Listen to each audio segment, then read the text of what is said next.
Ամերիկայի Միացյալ Նահանգների նախագահ Դոնալդ Թրամփը հայտարարել է Ուկրաինայի ղեկավար Վոլոդիմիր Զելենսկու հետ շատ լավ հեռախոսազրույց ունենալու մասին։ Նա նշել է, որ զրույցը տևել է մոտ 1 ժամ եւ նվիրված է եղել Ռուսաստանի նախագահ Վլադիմիր Պուտինի հետ Թրամփի նախորդեի հեռախոսազրույցի մանրամասներին։ Դոնալդ Թրամփը արդյունավետ է համարել նաեւ ռուս գործընկերոջ հետ բանակցություններն այդ կապակցությամբ Թրամփը նշել է. պայմանավորվեցինք անհապաղ դադարեցնել գրոհները էներգետիկ ենթակառուցվածքների նկատմամբ, գիտակցելով, որ պետք է աշխատենք արագ հասնելու ամբողջական զինադադարի եւ վերջ տալու Ռուսաստանի եւ Ուկրաինայի միջև այս սարսափելի պատերազմին։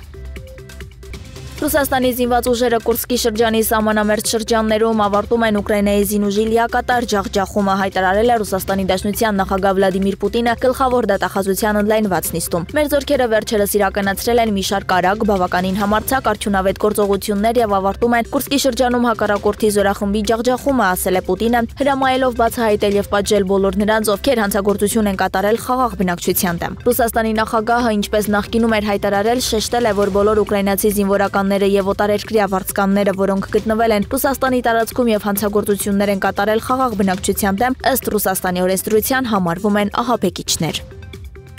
Ռուսաստանի Սարատովի մարզի Էնգլես քաղաքում ուկրաինական անօդաչու թռչող սարքերի հարձակման հետևանքով տեղի օդանավակայանում հրդեհ է բռնկվել, մոտակա տների բնակիչները տարհանվել են։ Էնգլեսի մի քանի այգեգործական ոչ առևտրային համայնքներում ավելի քան 30 առանձնատուն եւ ամառանոց է վնասվել ԱԹՍ-ների հարձակումներից։ Մի քանի բնակիչ դիմել է բժշկական օգնության, իսկ ռուսական տելեգրամ ալիքները վկայակոչելով տեղի բնակիչներին հայտնել են, որ մի քանի պայթուն է լսվել, որից հետո Էնգլեսի նավթաբազայում հրդեհ է բռնկվել։ Ռուսաստանի պաշտպանության նախարարությունը հայտնել է, որ Սարատովի վրա արձակվել է 54 ԱԹՍ, ընդհանուր առմամբ ռուսական ուժերը երկրի տարածքում խոցել են ուկրաինական 132 ԱԹՍ։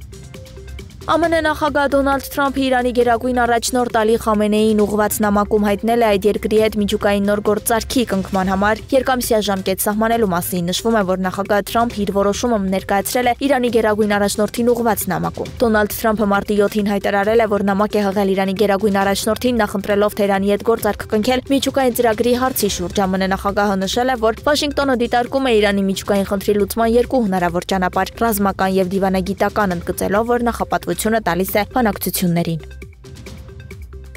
Իսրայելը հայտարարել է Գազայի հատվածում ցամաքային գործողությունները վերսկսելու մասին։ Իսրայելի պաշտպանության նախարարությունը փոխանցում է, որ նպատակ ունի անվտանգության գոտին ընդլայնել եւ մասնակի բուֆերային գոտի ստեղծել Գազայի հյուսիսային եւ հարավային հատվածների միջև։ Նշվում է, որ Իսրայելի պաշտպանության բանակն ընդլայնել է վերահսկողությունը Գազան երկու հատվածի բաժանող Նեցարի միջանցքի նկատմամբ։ Համասի իսրայելական բանակի գործողությունները հրադադարի համաձայնագրի նոր եւ վտանգավոր խախտում է որակել, վերահաստատելով իր հավատարմությունը համաձայնագրին։